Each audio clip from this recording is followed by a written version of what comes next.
ஆண்டவராகிய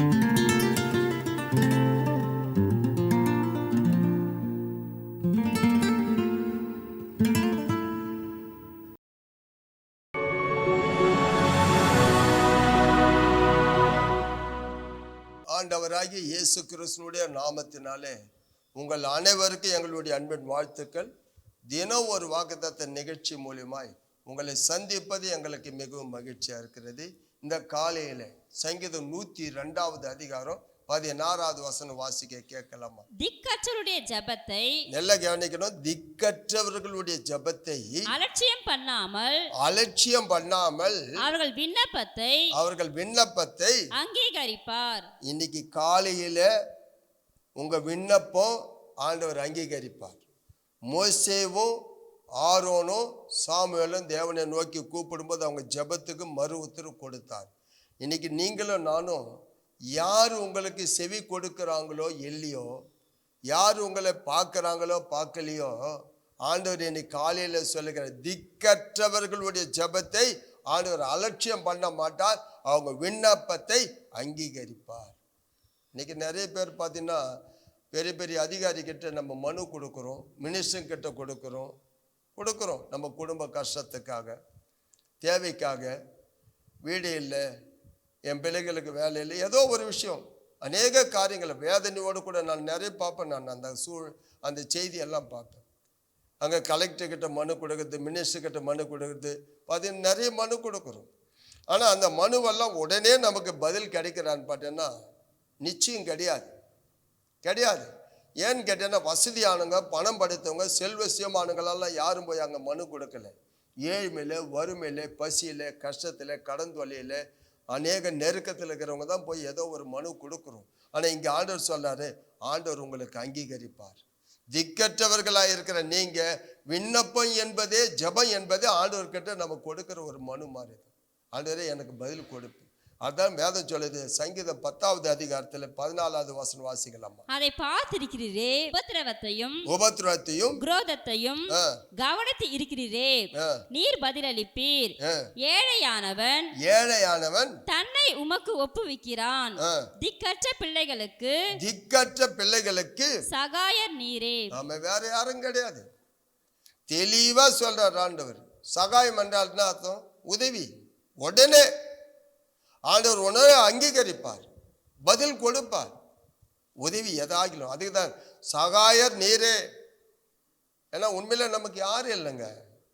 வேதம் அப்படி தாங்க சொல்லுது. ரொம்ப வேதனையான ஒரு காரியம். இன்னைக்கு திக்கற்றவங்களை யாரும் சொல்றாங்க. எத்தனை குடும்பங்களை பார்க்கிறோம், எவ்வளவு காரியம் பார்க்கிறோம். புலம்பல் 5வது அதிகாரம் 3வது வசனம் வாசிங்க. திக்கற்றவர்கள் ஆனோம், தகப்பன் இல்லை. என்ன இல்லை? யாரு திக்கற்றவங்க? அப்பா அம்மா இல்லைங்க. நிறைய பிள்ளைங்க பாவம், யாரு ஆதரவும் இல்லைங்க. சொந்தக்காரங்க கூட சப்போர்ட் இல்லைங்க. சொந்தக்காரங்க கூட உதவி செய்யல. அவங்க சொல்றாங்க திக்கற்றவர்கள் ஆயிட்டுனாங்க. ஒரு நேரத்தில் நல்லா அந்த அப்பா அம்மா இருந்தாங்க, சொந்தங்கள் இருந்தாங்க. இன்னைக்கு பார்த்தீங்கன்னா நிறைய பேர் பார்த்தீங்கன்னா அந்த சுனாமியில் இழந்த போன எத்தனை பிள்ளைங்க தாய் தகப்பனார் இழந்துட்டாங்க. உண்மையிலே சொல்ல, இப்போ கூட இந்த நாளில் கரூரில் நடந்த சம்பவத்தில் உண்மையிலே தன்னுடைய மனைவி, தன் குழந்தையெல்லாம் இறந்து போய் ஒருத்தர், அதே போல் தன் கணவன் இழந்துட்டு தன்னுடைய குழந்தை வச்சுக்கிட்டு ஒரு, அப்படின்னா அர்த்தம் ஏதோ ஒரு காரியத்தில், ஏதோ ஒரு சம்பவத்தில் எல்லாமே இழந்துட்டு எல்லாம் வீடு வாசல் கூட இழந்துடுறாங்க நிறைய பேர். இந்த சுனாமியில் தான் ரொம்ப கொடுமையான காரியம். அப்போ அந்த குழந்தைங்க மட்டும் தப்பிச்சு பிழைக்கும். அப்போ என் தகப்பன் இல்லை, தாய் இல்லை, நான் திக்கற்றவன். அப்போ எனக்கு யாரு உதவி செய்ய? சொந்தக்காரங்க யாருமே. எல்லா வசதியாக இருக்கும்போது சொந்தக்காரங்க வந்து விசாரிப்பாங்க. ஆனால் உண்மையில உங்களை குறித்து உதவி செய்ய, அதான் பைபிள் சொல்லுது. அங்கே சங்கீதத்தில் 10:14 வாசனம், அவரே சகாயர், திக்கற்றவர்களுக்கு அவரே சகாயர், அவரே உதவி செய்வாராம். வேற யாரும் கிடையாது. நான் நல்லா இதெல்லாம் யோசித்து பார்ப்பேன். உட்காந்து தேவ சமூகத்தில் தியானித்து பார்ப்பேன். நிறைய பேர் வருவாங்க போவாங்க, நிறைய பேர் நிறைய காரியங்களை கண்டிருப்பீங்க உங்கள் வாழ்க்கையில். ஆனால் இப்போ உனக்கு ஒரு பிரச்சனை, உனக்கு ஒரு கஷ்டம், உனக்கு ஒரு நெருக்கம் வரும்போது உதவி செய்ய ஒருவருமே இல்லை. அங்கே சொல்லுது, தகப்பன் இல்லை, தாய் இல்லை, எங்களுக்கு உதவி செய்ய யாரும் இல்லை, சொந்த பந்தம் இல்லை. அதனால இங்கே சொல்லுகிறது, திக்கற்றவர்களுடைய ஜெபத்தை ஆண்டவர் விண்ணப்பத்தை அங்கீகரிக்கிறார். அதை அவர் அலட்சியம் பண்ணவே மாட்டார், அலட்சியம் பண்ண மாட்டார். அதனால தான் ஆண்டவர் சொல்றாரு இங்க வேதத்துல, யோவான் புத்தகம் 14:18 வாசிக்கலாம். நான் உங்களை திக்கற்றவர்களாக விடேன். நான் உங்களை திக்கற்றவர்களாக விடேன். எவ்வளவு அருமையான வார்த்தை. எல்லாரும் விட்டுருவாங்க, சொல்லுவாங்க. அந்த நேரத்தில் ஏதாவது அப்பா அம்மா செத்துட்டாங்க, குழந்தைங்க மட்டும் இருக்கும்.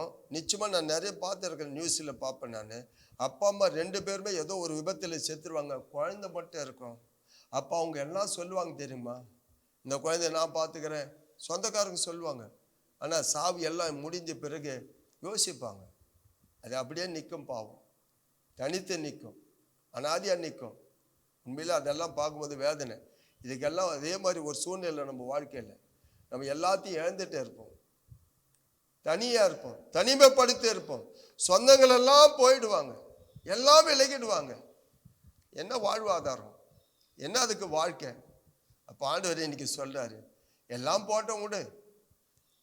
யாரும் உன் கூட வராங்களோ வரலையோ, யாரும் உன்னை நேசிக்கிறாங்களோ நேசிக்கலையோ, நான் உங்க கூட இருக்கிறேன்றார். அந்த வசனத்தை மறுபடியும் வாசிங்க. நான் உங்களை திக்கற்றவர்களாக விடேன். நான் உங்களை திக்கற்றவர்களாக விடேன். ஆண்டவர் உங்களை திக்கற்றவங்க விடவே மாட்டார். எவ்வளவு பெரிய வார்த்தை தெரியுங்களா? எல்லாம் விட்டுவாங்க, ஆனால் ஆண்டவர் விட மாட்டார். உங்களை திக்கற்றவர்களாய், உங்களை தனிமையானவர்களாய், ஒதுக்கப்பட்டவர்களாய், வெறுக்கப்பட்டவர்களாய் ஆண்டவர் விடவே மாட்டார். கண்டிப்பாக சொல்கிறேன், இதை கேட்குறவங்க வாழ்க்கையில் நிச்சயமாக சொல்கிறேன், ஆறுதலான வார்த்தை இது. இந்த வார்த்தை உங்கள் வாழ்க்கையில் பொய்யான வார்த்தை இல்லை, ஆண்டவர் வாயால் சொன்ன வார்த்தை. அவர் உங்களை தனிமையாக இருக்க விட மாட்டார், திக்கற்றவர்களை விட மாட்டார். அவர் உங்கள் இருதயம் கலங்க வேண்டாம் என்று உங்களுக்கு ஒரு சொல்லுகிற வார்த்தை இது. அதனால்தான் சொன்னாங்க இங்கே வேதத்தில், சங்கீதம் 102 அதிகாரத்தில் 16 வசனத்தில், அவங்க திக்கற்றவர்களுடைய ஜெபத்தை, அவங்க விண்ணப்பத்தை நான் அங்கீகரிக்கிறேன், அதை நான் அலட்சியம் பண்ணவே மாட்டேன். அநேகர் கேட்பாங்க, அநேகர் மனு வாங்குவாங்க, அநேகர் என்ன பண்ணுவாங்க, அதை அப்படியே அவாய்ட் பண்ணுவாங்க. அநேகர் அவாய்ட் பண்ணுவாங்க. அதனால் ஆண்டவர் உங்களை என்ன பண்ண மாட்டார், அவாய்ட் பண்ணவே மாட்டார். ஒருவேளை உதவி செய்யாமல் போயிடுவாங்க, சொல்லுவாங்க, செய்ய மாட்டாங்க. ஆனால் ஆண்டவர் சொல்லுவார், செய்து முடிப்பார், உங்கள் கூடவே இருப்பார். கவலைப்படாது. கண்களை மூடி ஜெபிக்கலாம்.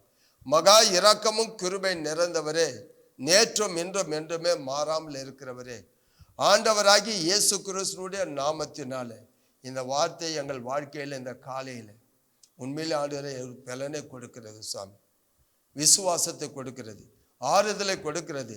நாங்கள் எல்லாராலும் கைவிடப்பட்டு இருக்கிறோம், திக்கற்றவர்களாக இருக்கிறோம், இழந்தப்போ இருக்கிறோம், வேதனையோடு இருக்கிறோம், உதவி செய்ய யாரும் இல்லையான்னு ஆண்டவரை ஏங்குறோம். ஆனால் நீங்கள் சொன்னீங்க யோவான் 14:18, உங்களை நான் திக்கற்றவர்களை விடவே மாட்டேன், நான் உங்களோடு கூட இருக்கிறேன்னு.